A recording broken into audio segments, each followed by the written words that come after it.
नमस्कार दोस्तों, आज की ये वीडियो सुप्रीम कोर्ट के जजमेंट पर आधारित है। मैं इस वीडियो में सुप्रीम कोर्ट के एक ऐसे जजमेंट के विषय में बताने जा रहा हूं जो कि मेरे पास कमेंट भी बहुत आए हैं और मैं पहले भी बता चुका हूं कि अगर आप लोगों को छोटा मैटर है, किसी भी प्रकार की दिक्कत आ रही है, कमेंट किए हैं तो मैं उसको तो वीडियो में ही कमेंट में ही सॉल्व कर दूंगा। अगर बड़ा मैटर कोई होता है तो उसके लिए वीडियो के एक पैकेज बना करके देता हूं। तो बहुत से लोगों को कमेंट आए हैं। कमेंट क्या आया है और उसमें सुप्रीम कोर्ट का जजमेंट है। दोस्तों, मैं वो सुप्रीम कोर्ट का जजमेंट बता रहा हूं कि बाबा की संपत्ति है या बाबा के पिताजी हैं, उनकी संपत्ति है और वो संपत्ति में हमारे चाचा हैं, हमारे दादा हैं, हमारे कोई भी रिलेशन में हैं, वो उस संपत्ति को नहीं दे रहे हैं। तो इस पे सुप्रीम कोर्ट का क्या जजमेंट आया है कि ये ज़मीन आपको मिलेगी तो कैसे मिलेगी और किस प्रकार से मिलेगी। तो ये पूरा मैटर आप लोगों को दोस्तों ये वीडियो में मिलेगा। वीडियो थोड़ा सी बड़ी है, इसलिए बड़ी हो जाएगी क्योंकि मैटर बड़ा है, थोड़ा समझाना पड़ेगा तब आप लोगों को समझ में आएगा। उससे पहले दोस्तों, अगर आप लोग मेरे चैनल में नए हैं तो कृपया चैनल को सब्सक्राइब करके बेल आइकन को हिट कर दीजिएगा, जिससे मेरे वीडियो का पहला नोटिफिकेशन आप लोगों तक पहुंच सके, क्योंकि मैं ऐसी यूजफुल वीडियो बनाता रहता हूं। और किसी भी प्रकार की आपको आवश्यकता पड़ती है तो मेरे वीडियो में कमेंट करिएगा। छोटा मैटर है तो वो कमेंट में सॉल्व हो जाएगा, बड़ा मैटर है तो वीडियो का एक पैकेज मिलेगा। तो चलिए दोस्तों, मैं आप लोगों को बताता हूँ डिटेल से, बहुत गौर से सुनिएगा।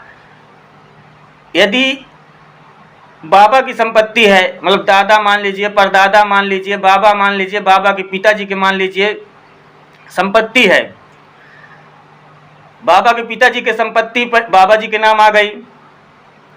बाबा जी की संपत्ति है वो चाचा दादा पापा के नाम आएगी। अब होता क्या है कि आजकल के टाइम में कोई आदमी घर पे बैठ के तो खा नहीं रहा दोस्तों। परदेश निकल गए हैं, कहीं जॉब कर रहे हैं, कहीं कुछ कर रहे हैं, साल 6 महीने में 2 साल में एक बार आवागमन हुआ, कब क्या जब बहुत भारी घर में प्रॉब्लम आ जाती है तब आना जाना होता है। और उस बीच में उनसे खेती बाड़ी से कोई मतलब नहीं होता है। परिवार के लोग जो दे देते हैं, जो ले लेते हैं, और उसका विशेष वो लोग ध्यान नहीं, वो आते हैं 10 दिन के लिए फिर वापस चले जाते हैं। कुछ दिन के बाद ये पता चलता है कि आपके ज़मीन को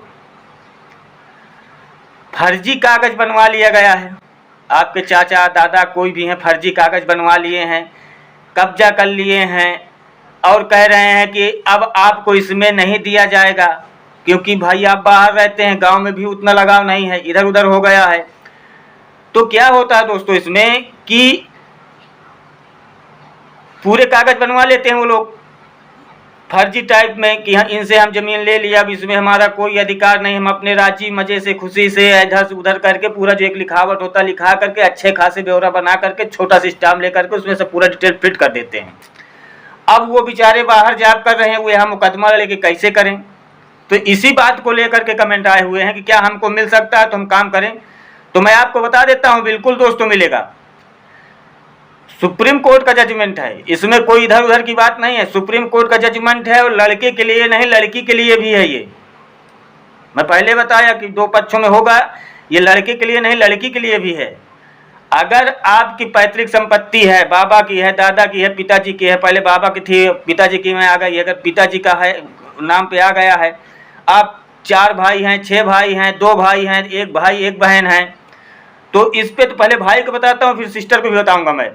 तो भाई का क्या है कि अगर पैतृक संपत्ति है तो उसमें दोस्तों अगर आपके चाचा दादा नहीं दे रहे हैं तो ऐसा नहीं होगा। ये सुप्रीम कोर्ट का जजमेंट है कि पैतृक संपत्ति में पूरा अधिकार होगा। और ये एक जजमेंट नहीं, कई एक जजमेंट आपको मिलेंगे इस तरह के। जा करके आप कहीं भी देख भी सकते हैं, नोटिफिकेशन आते रहते हैं, देख भी सकते हैं पैतृक संपत्ति को लेकर, दादा परदादा की संपत्ति को लेकर के।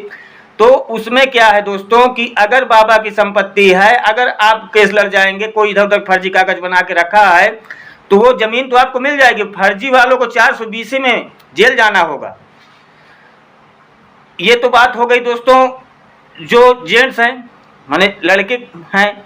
अब क्या होता है कि हर एक घर में सिर्फ लड़के तो होते नहीं हैं दोस्तों, लड़कियां भी होती हैं, और लड़कियां कहीं बाहर से नहीं होती हैं।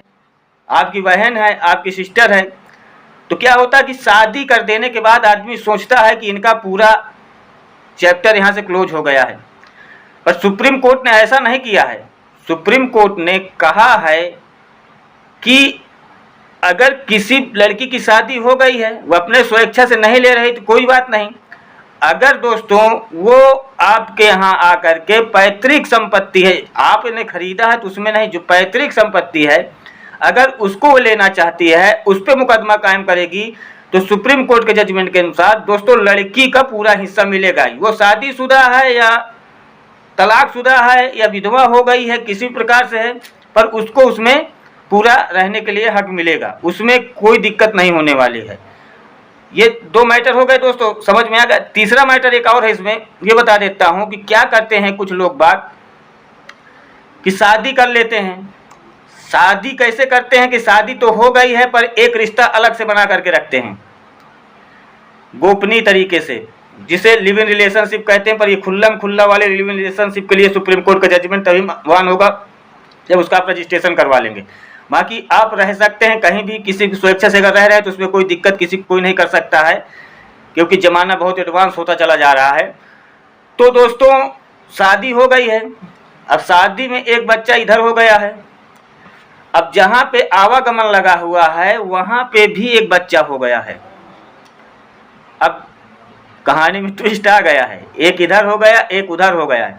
तो क्या जो लिव इन में है वो बच्चा है पैदा हुआ है, तो क्या उसको इस संपत्ति में हक मिलेगा?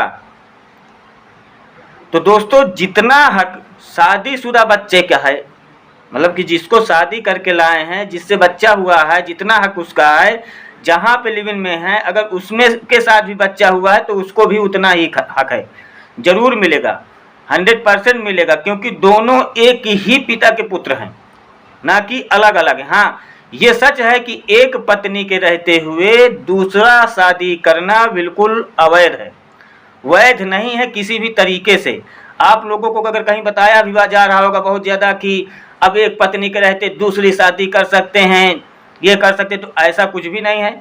अगर आप हिंदू धर्म से हैं और आप शादी कर लिए हैं, पहली पत्नी अगर आपकी है वो एक्सपायर नहीं की है, आपको तलाक नहीं दिया है, किसी भी प्रकार से आपका विवाह विच्छेद नहीं हुआ है, तो आप उसके रहते दूसरी शादी नहीं कर सकते हैं।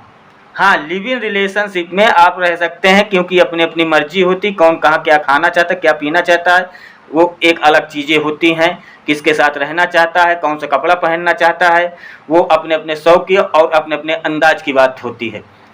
तो दोस्तों दादा और परदादा की ज़मीनें, बाबा और पिताजी की ज़मीनों पे लड़के का हक होता है। अगर कोई बीच में उसमें ऑब्जेक्शन कर रहा है, इधर उधर दिक्कत दे रहा है, तो आपको ज़मीन पूरी मिलेगी, उसमें कोई दिक्कत नहीं है। आप बिल्कुल केस लड़ जाइए और उनको देना भी पड़ेगा, अगर कोई इधर उधर दिक्कत करेंगे तो जेल भी जाना पड़ेगा।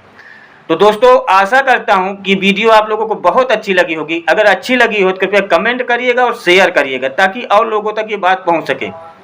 और चैनल को सब्सक्राइब कर लीजिएगा, क्योंकि मैं ऐसी यूजफुल वीडियो बनाता रहता हूं, ताकि आप लोगों को किसी प्रकार की दिक्कत आए तो इसे देख करके उस दिक्कत से बाहर निकल सकें।